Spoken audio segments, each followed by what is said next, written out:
The roar of the twin-engine Osprey was the only sound that broke the silence of the Arctic dawn. Captain Elias Ward sat tight in the harness, eyes scanning the cold landscape below through the open side door. Snow-coated pine trees stretched for miles in every direction, like nature's own barbed wire.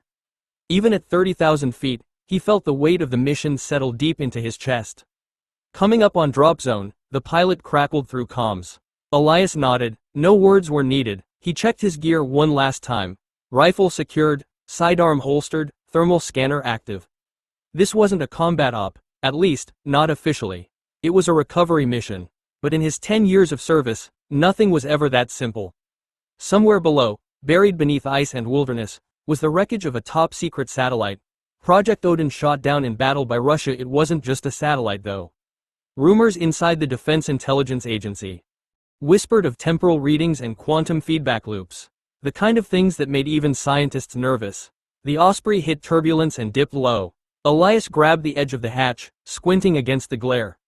A faint column of smoke rose from a jagged clearing in the trees. Impact site confirmed. Drop in 3, 2, 1. Elias stepped out into nothingness. He hit the ground hard. Snow cushioned the fall, but the impact still rattled his spine. The forest was eerily quiet. No wind, no birds. Just the hum of static in his comms and the crunch of snow underfoot. The crater was close. He could feel the pull of it, a strange magnetism that seemed to thrum in his bones. Moving quickly but cautiously, Elias approached the rim. The satellite lay half buried in the snow, twisted metal steaming in the cold air. But something else glowed faintly beneath it.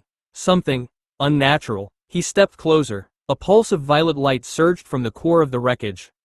Then a second pulse, stronger. The air shimmered like a mirage. Elias raised his scanner, but the display shorted out.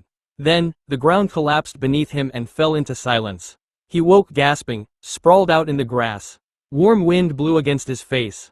Sunlight filtered through trees that looked wrong, leaves too large, bark shades of crimson. He sat up. Snow was gone. The air was thick with scents of flowers, musk, and something metallic. A massive moon hung in the sky, too close and full. His comms were dead, compass spinning, no signal. A growl cut through the forest. Elias spun, rifle raised. A wolf stood 10 feet away. But it wasn't any wolf he'd seen before. It stood on 2 legs, wearing tattered cloth armor. Intelligent yellow eyes locked onto him. In its paw was a wooden spear shaft with a stone blade and symbols etched in red. The wolf spoke. Human, it growled, voice guttural but clear. The legends were true. Elias didn't respond. He was too busy trying to figure out whether he was dreaming or dead.